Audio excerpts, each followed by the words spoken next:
الحمد لله وكفى والصلاة والسلام على سيد الرسل وخاتم الأنبياء وعلى آله وأصحابه الأتقياء الذين هم خلاصة العرب العرباء وخير الخلائق بعد الأنبياء ما بعد فأعوذ بالله من الشيطان الرجيم بسم الله الرحمن الرحيم هو الذي أرسل رسوله بالهدى ودين الحق ليظهره على الدين كله وكفى بالله شهيدا محمد رسول الله. وقال الله تبارك وتعالى في مقام آخر تلك الرسل فضلنا بعضهم على بعض منهم من كلم الله ورفع بعضهم درجات. صدق اللہ العظیم وصدق رسوله النبی الامی الکریم ونحن على ذلك من الشاہدین والشاکرین والحمد للہ رب العالمین. اللہم صل علی سیدنا ومولانا محمد وعلى آل سیدنا ومولانا محمد وبارک وسلم وصل علیہ. واجب الاحترام معزز سامعین، ہمارے آج کے جمعۃ المبارک کے خطبہ کا عنوان تحفظ ناموس رسالت اور مسلم امہ کی ذمہ داریاں. اسی عنوان سے متعلق چند باتیں آپ حضرات سے گوش گزار کرنی ہیں. دعا ہے کہ اللہ تعالیٰ مجھے حق اور سچ کہنے کی اور ہم سب کو اس کے مطابق عمل کی توفیق عطا فرمائے.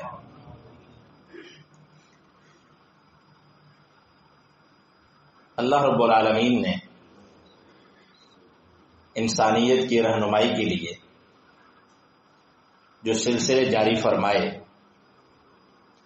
ان میں سے ایک بڑا اہم،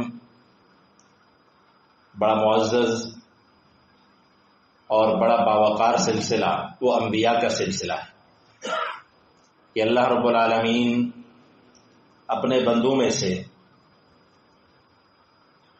چند بندوں کا انتخاب فرمایا، انہیں عظمتوں سے نوازا اور انہیں انسانیت کی رہنمائی کے لیے ان پر اللہ رب العالمین نے اپنی کتابیں نازل فرمائیں اور ان کے ساتھ وحی کا سلسلہ متعلق کیا.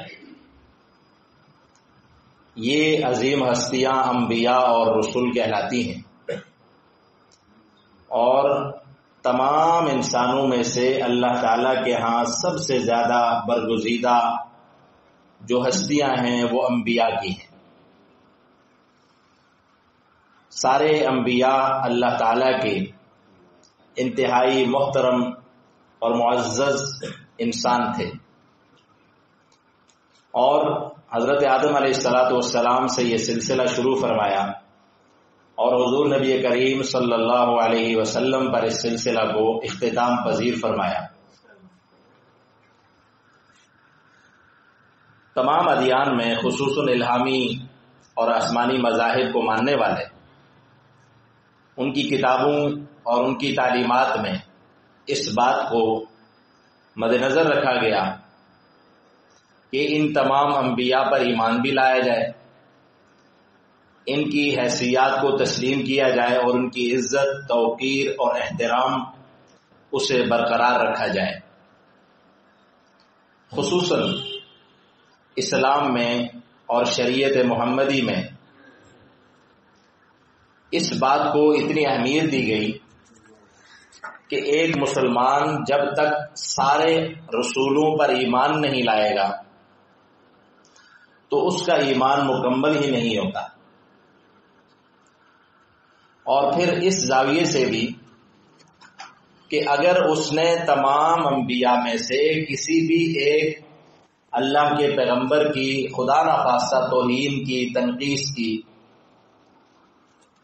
وہ سارے انبیاء کو مانے، اللہ کے حبیب صلی اللہ علیہ وسلم کا امتی ہونے کی حیثیت سے وہ اللہ کے رسول صلی اللہ علیہ وسلم کو بھی مانے، لیکن کسی ایک پیغمبر کی اگر وہ توہین کرے تو وہ دائرہ اسلام سے نکل جاتا ہے۔ اس لیے ہم اس کو سمجھ سکتے ہیں کہ سارے انبیاء کی جو حیثیت ہے وہ اسلام میں کیا ہے۔ سامعین محترم، اللہ رب العالمین نے اپنی لا ریب کتاب میں حضور صلی اللہ علیہ وسلم کی شان بھی بیان فرمائی۔ اللہ تعالیٰ نے اپنے پیارے حبیب صلی اللہ علیہ وسلم کے حقوق بھی بیان فرمائے، اور آپ صلی اللہ علیہ وسلم کے متعلق جو امت پہ آداب لازم ہیں ان آداب کا بھی بہت ساری جگہوں پہ تذکرہ کیا۔ اور اگر ہم اس کی تفصیل میں وہ ہم پچھلے 2 جمعوں میں بیان کر چکے ہیں کہ آپ صلی اللہ علیہ وسلم کے حقوق کیا ہیں، اس میں ہم آداب کی بات کر چکے کہ اللہ رب العالمین نے حضور صلی اللہ علیہ وسلم کا ادب اور احترام قرآن کی روشنی میں بہت ڈیٹیل کے ساتھ بیان فرمایا۔ چنانچہ اللہ تعالیٰ فرماتے ہیں لِتُؤْمِنُوا بِاللَّهِ وَرَسُولِهِ وَتُعَزِّرُوهُ وَتُوَقِّرُوهُ، تمہیں چاہیے کہ تم ایمان لاؤ اللہ پر اور اس کے پیغمبر پر اور ان کی تعظیم اور توقیر کرو۔ تعظیم بھی کرنی ہے اور توقیر بھی کرنی ہے۔ یہ تعظیم کیا ہے، اس کا مطلب لغت کی مشہور کتاب لسان العرب میں بیان فرمایا گیا کہ النصر باللسان والسیف، کہ زبان سے یعنی اپنے افعال سے اور اپنی زبان سے رسول اللہ صلی اللہ علیہ وسلم کی مدد کرنا، اور اگر اس کی تعظیم میں اس مدد میں رسول اللہ صلی اللہ علیہ وسلم کے دین کے غلبے کے لیے اگر جہاد کرنا پڑے، تلوار اٹھانی پڑے تو بھی اسے اٹھانا۔ اور دوسری چیز توقیر، اس کا مطلب ہے تعظیم۔ تو آپ صلی اللہ علیہ وسلم کی مدد کرنی ہے لیکن تعظیم کے ساتھ۔ عموماً یہ ہوتا ہے کہ جس انسان کی ہم مدد کرتے ہیں تو اس کا احترام ہمارے دل میں کم ہوتا ہے، اس لیے کہ ہم نے اس کی ہیلپ کی، اس کی مدد کی اور ہمارا درجہ یا ہمارا لیول اس سے بڑھ گیا۔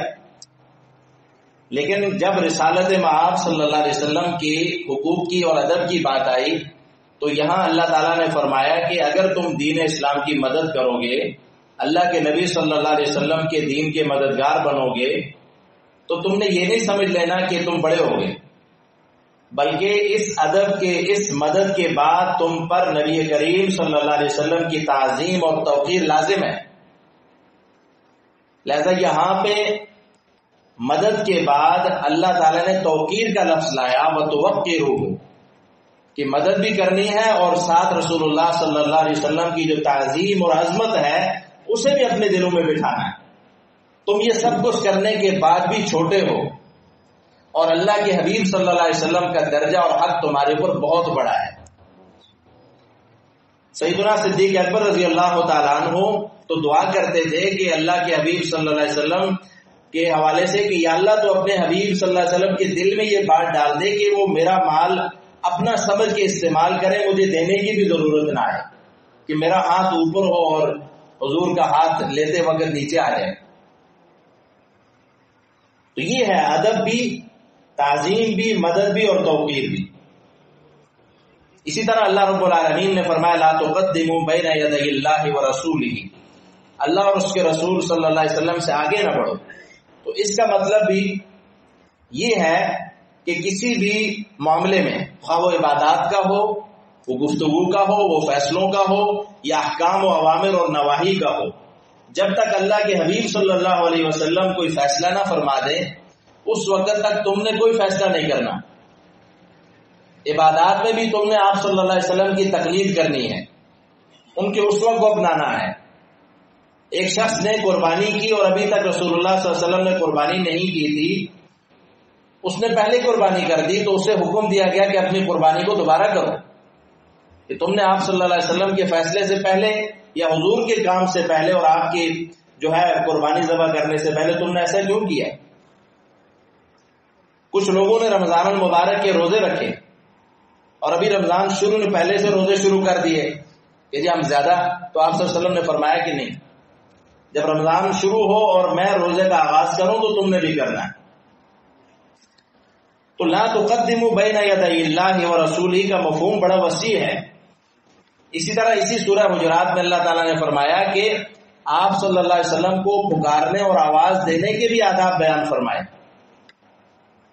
اور کچھ لوگ جب آ کر باہر سے اونچی اونچی آواز سے پکارنے لگ گئے تو اللہ تعالیٰ نے ان کے بارے میں فرمایا کہ وَلَوْ أَنَّهُمْ صَبَرُوا حَتَّى تَخْرُجَ إِلَيْهِمْ لَكَانَ خَيْرًا لَّهُمْ. یہ آ کر اتنی جلدی میں کیوں پڑ گئے؟ انہیں چاہیے کہ یہ باہر بیٹھ کے انتظار کریں، جب آپ خود باہر نکلیں تو یہ اپنا مسئلہ پیش کریں. اگر یہ ایسا کرتے تو ان کے لیے بہت بہتر ہوتا. تو بڑوں کی تعظیم یہی ہوتی ہے کہ آپ ان کے لیے انتظار کریں، ان کو انتظار نہ کروائیں. سامعین محترم، اسی طرح اللہ رب العالمین نے سورہ بقرہ میں فرمایا کہ یا ایھا الذین آمنوا لا تقولوا راعنا وقولوا انظرنا. اب جو ہے یہود اور منافقین وہ آپ صلی اللہ علیہ وسلم کے لیے جو صحیح الفاظ بھی ہوتے تھے انہیں بگاڑ کر بولتے تھے، اور صراحتاً تو نہیں کر سکتے تھے، اس لیے وہ اشارتاً اور کنایتاً رسول اللہ صلی اللہ علیہ وسلم کی جو ہے وہ تنقید کرنے کی کوشش کرتے تھے. یعنی اشارہ اور کنایا تن جو تنقید تھی اللہ تعالیٰ نے اس سے بھی منع فرماتے ہوئے ان الفاظ کو بولنے سے ہی روک دیا کہ جن الفاظ سے تنقید کا کوئی پہلو نکلتا ہو وہ الفاظ بھی منع قرار دیے. اور اللہ تعالیٰ نے ایک ایسا لفظ منتخب فرمایا کہ وقول انظرنا، کہ جب آپ نے کہنا ہو اللہ کے رسول صلی اللہ علیہ وسلم پہلے کہتے تھے کہ ہماری رعایت کیجیے، رعاینا، تو اس میں سے ایک اور پہلو تنقید کا نکلتا تھا. تو اللہ تعالیٰ نے ایک ایسا لفظ جو ہے اس کو بولنے کا حکم دیا کہ وقول انظرنا. ابھی انظرنا کا جو لفظ ہے اس میں کوئی تنقید کا پہلو کسی زاویے سے نہیں نکلتا. لہذا اللہ تعالیٰ نے فرمایا جب تم نے حضور کو بلانا ہو یا ان کی توجہ درکار ہو تو تم نے کہنا ہے انظرنا، اے اللہ کے حبیب ہماری طرف بھی دیکھیے. تو اس لیے مفسرین نے لکھا کہ اگر اشارتاً اور کنایتاً تنقید کو حرام قرار دیا گیا تو صراحتاً جو ہے کتنا بڑا جرم ہوگا یہ. سامعین محترم، اسی لیے فقہاء نے لکھا کہ ھذا دلیل علی تجنب الالفاظ المحتملۃ التي فيها التعريض للتنقیص. اس آیت سے یہ پہلو نکلا کہ اللہ تعالیٰ نے وہ تمام افعال جن سے اشارتاً اور کنایتاً رسول اللہ صلی اللہ علیہ وسلم کی تنقیص کا پہلو نکلتا ہو وہ حرام اور ممنوع ہے. اور امام مالک رحمہ اللہ نے تو یہاں تک لکھا کہ اگر کوئی شخص ایسے الفاظ کا استعمال جان بوجھ کر کرے تو اس پہ حد لازم ہے. ایک آیت میں اللہ رب العالمین ارشاد فرماتے ہیں استجیبوا للہ وللرسول اذا دعاکم. ایمان والو جب تمہیں اللہ اور اس کے رسول بلائیں تو فوراً جواب دو. ایک صحابی تھے سعید ابن معلہ رضی اللہ تعالیٰ عنہ، وہ نماز میں کھڑے تھے، حضور نے آواز دی، انہوں نے سوچا کہ نماز بڑی عبادت ہے، میں نماز پڑھ کے حاضر خدمت ہوتا ہوں. تو وہ حاضر خدمت ہوئے. تو آپ صلی اللہ علیہ وسلم جو تم آئے کیوں نہیں جلدی؟ تو عرض کیا کہ میں نماز میں تھا. تو آپ نے فرمایا کیا تم نے اللہ کی اس آیت کو نہیں پڑھا کہ استجیبوا للہ وللرسول اذا دعاکم، جب تمہیں اللہ اور اس کے رسول آواز دے تو فوراً جواب دو. تمہیں چاہیے تھا کہ تم نماز توڑ کے حاضر ہوتے. یہ ہے ادب. سامعین محترم، نبی کریم صلی اللہ علیہ وسلم کی شان میں جب کبھی بھی مشرکین مکہ نے یا اس وقت کے جو بھی دشمنان اسلام تھے انہوں نے جب آپ صلی اللہ علیہ وسلم کی شان میں نازیبہ الفاظ بولنے شروع کیے، گستاخیاں شروع کی، بے ادبی کرنا شروع کر دی، تو آپ صلی اللہ علیہ وسلم کی ذات کا دفاع خود اللہ کی ذات نے کیا. خود اللہ رب العالمین نے آیات نازل فرمائی، اور بہت ساری آیات ہیں. نون والقلم وما یسطرون ما انت بنعمت ربک بمجنون. جب انہوں نے آپ صلی اللہ علیہ وسلم کے لیے مجنون کے الفاظ استعمال کیے تو اللہ تعالیٰ نے قسم کھا کے فرمایا کہ آپ اللہ کے فضل سے اور اللہ کی نعمت سے آپ مجنون نہیں ہیں. جب انہوں نے یہ کہا کہ اللہ نے ان کو چھوڑ دیا ہے کچھ عرصے کے لیے جب وحی کا سلسلہ منقطع ہوا تو وہاں بھی اللہ تعالیٰ نے فرمایا والضحیٰ واللیل اذا سجا ما ودعک ربک وما قلی. اے اللہ کے حبیب، جس طرح ایک دن نکلتا ہے سورج روشنی کے بغیر نہیں آ سکتا، رات اندھیرے اور جو ہے سیاہی کے بغیر نہیں ہوتی، تو ما ودعک ربک وما قلی، اسی طرح اللہ بھی آپ کے بغیر اللہ آپ کو چھوڑ ہی نہیں سکتا. جب انہوں نے رسول اللہ صلی اللہ علیہ وسلم کی نرینہ اولاد کی وفات پر یہ کہا کہ ان کی تو اب نسل ختم ہو گئی ہے، تو اللہ رب العالمین نے فرمایا انا اعطیناک الکوثر فصل لربک وانحر ان شانئک هو الابتر. میرے حبیب آپ فکر نہ کیجئے، آپ اپنے رب کے لیے نماز پڑھیے، تسبیح کرتے رہیے، باقی رہی آپ کے دشمنوں کی بات تو دم تو ان کی کٹے گی، نسل تو ان کی ختم ہوگی، تذکرے تو ان کے مٹیں گے. ایسے ہی ابو لہب نے جب جرت کی اور اس نے کنکر اٹھا کر حضور کی طرف پھینکے تو اللہ رب العالمین نے اس موقع پہ فرمایا تبت یدا ابی لہب وتب، ہلاک ہو جائے ابو لہب کے دونوں ہاتھ. کیا اس کو مال پہ گھمنڈ ہے؟ یہ سن لے کہ ما اغنی عنہ مالہ وما کسب، اس کا مال، اس کا حسب و نسب، اس کے اولاد، اس کے بیٹے، یہ کچھ بھی اس کو فائدہ نہیں دیں گے. اور پھر اس کا جو انجام ہوا وہ بھی تاریخ اسلام اس پہ گواہ ہے. ولید ابن مغیرہ ایک بدبخت انسان تھا جس نے کوئی موقع بھی آپ صلی اللہ علیہ وسلم کو تکلیف پہنچانے کا، نقصان پہنچانے کا چھوڑا نہیں. اس کے بارے میں تو اللہ تعالیٰ نے اتنی اس کی ذاتیات کو اللہ تعالیٰ نے بیان فرمایا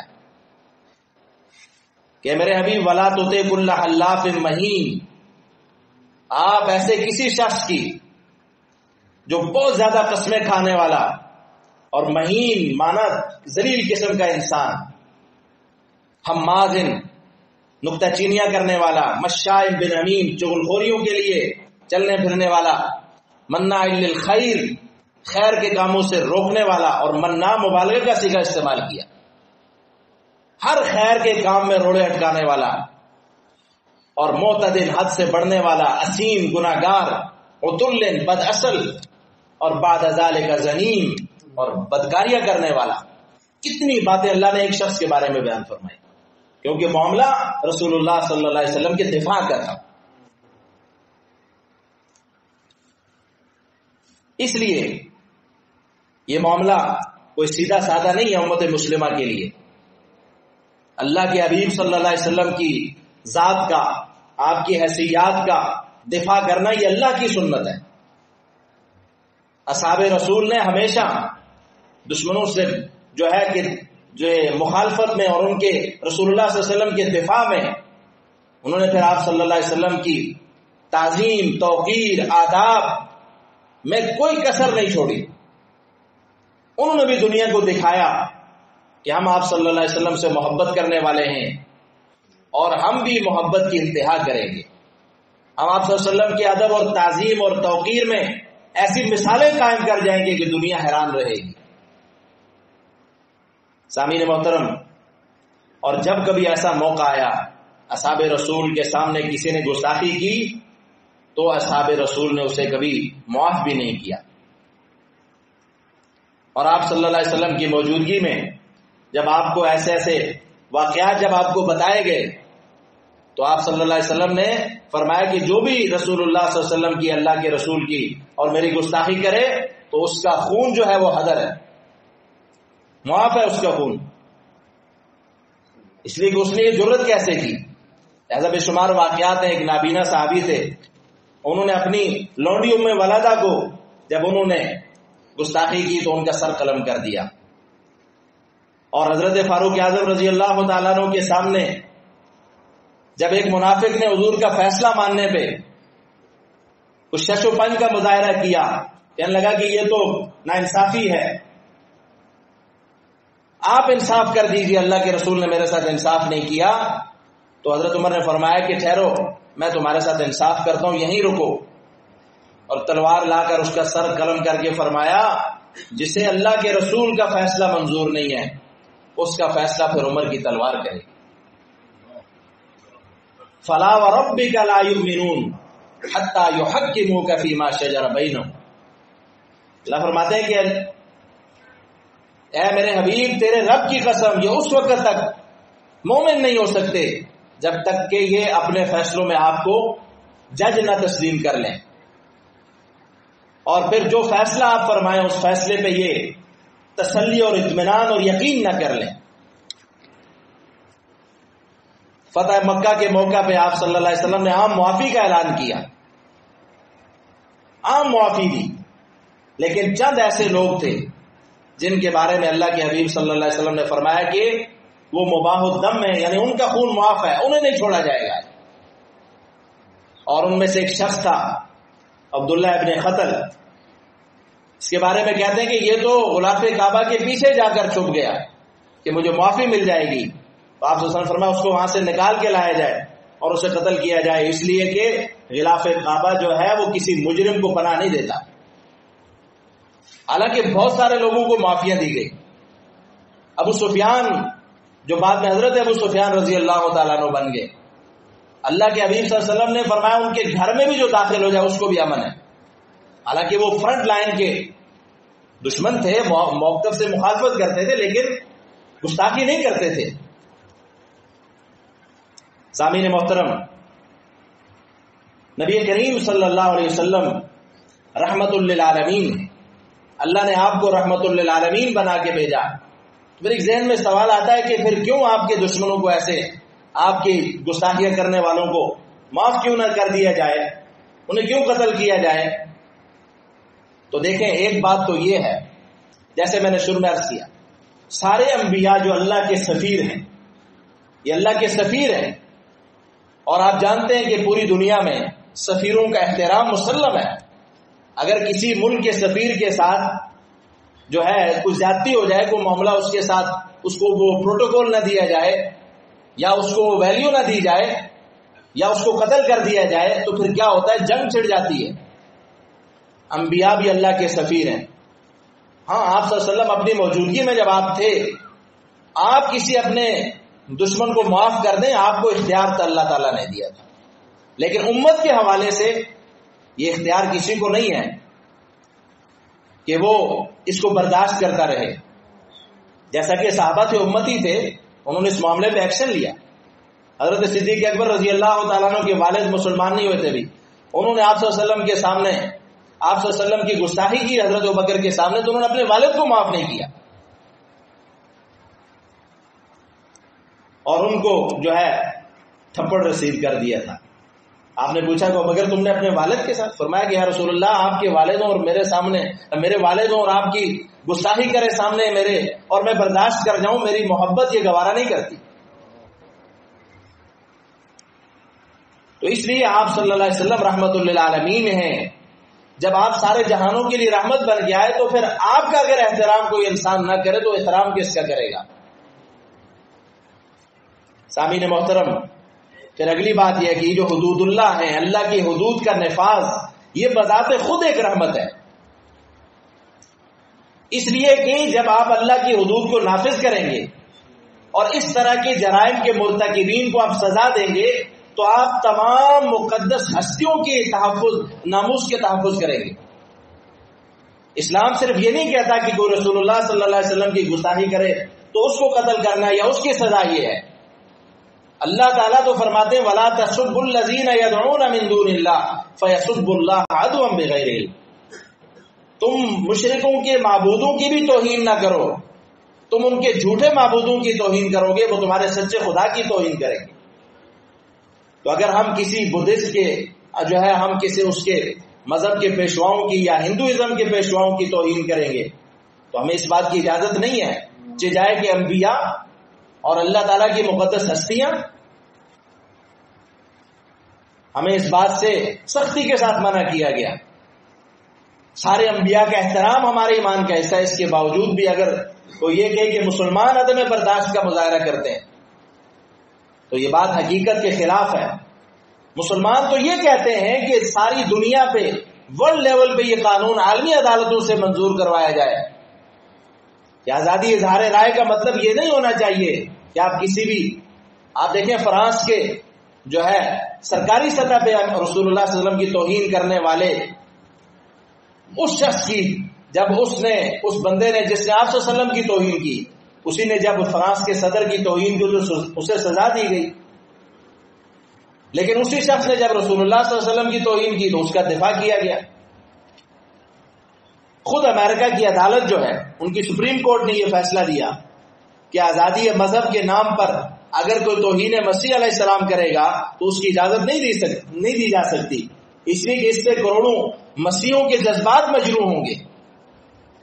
تو ہم بھی یہی بات کرتے ہیں کہ کیا رسول اللہ صلی اللہ علیہ وسلم کی توہین سے ان اربوں مسلمانوں کے جو ہے جذبات مجروح نہیں ہوتے؟ کیا ہماری آزادی اظہار رائے جو ہے وہ حدود و قیود کی پابند نہیں ہونی چاہیے؟ اس کی کچھ لمٹس نہیں ہونی چاہیے؟ تو اس لیے آج کا جو دور ہے اس میں ایک ذمہ داری تو امت مسلمہ کی عوام کی ہے اور ایک حکمرانوں کی ہے۔ حکمرانوں کی جو ذمہ داری ہے وہ یہ ہے کہ امت مسلمہ کی ترجمانی کرتے ہوئے وہ ورلڈ لیول پہ یا عالمی عدالتوں میں یا عالمی طاقتوں کے سامنے مسلمانوں کا صحیح موقف پیش کریں، اسلام کا صحیح موقف پیش کریں کہ مسلمان کیا چاہتے ہیں اور انبیاء کی اور رسول اللہ صلی اللہ علیہ وسلم کی تعظیم ہے کیا چیز، اور سب مل کر اس موقف کو ایسی شدت کے ساتھ اور ایسے اتحاد اور اتفاق کے ساتھ پیش کریں کہ دنیا میں اس قانون کو تسلیم کیا جائے کہ مقدس ہستیوں کی توہین جو ہے یہ جرم ہے۔ اور میری اور آپ کی ذمہ داری یہ ہے کہ ہم قوانین کو اپنے ہاتھ میں لینے کے بجائے ہم قانون کا راستہ اختیار کریں، اور ہماری عدالتوں کی ذمہ داری یہ ہے کہ وہ ایسے تمام مجرمین کو معافی دینے کے بجائے ان پہ سزائیں لاگو کریں، تاکہ اس عوام کا جو ٹرسٹ ہے وہ ہمارے جوڈیشری سسٹم پہ قائم رہے اور پھر وہ قانون اپنے ہاتھ میں نہ لیں۔ جو سسٹم ہے پوری چین جو ہے وہ اگر صحیح چلے گی تو ہم اپنے ملک میں تخریب کاریوں سے بھی بچ سکیں گے، انتشار سے بھی بچ سکیں گے، اور اللہ کے حدود کو نافذ کیا جائے تاکہ اس طرح کے تمام جو سازشی عناصر ہیں یا گستاخوں کا جو سسٹم ہے کام کرنے کا وہ رک جائے اور امت مسلمہ کو جو ہے تحفظ ملے، اور اللہ کی مقدس ہستیوں کو بھی جو ہے وہ تحفظ ملے، ان کی ناموس بھی محفوظ رہے۔ اللہ تعالی ہم سب کو عمل کی توفیق عطا فرمائے۔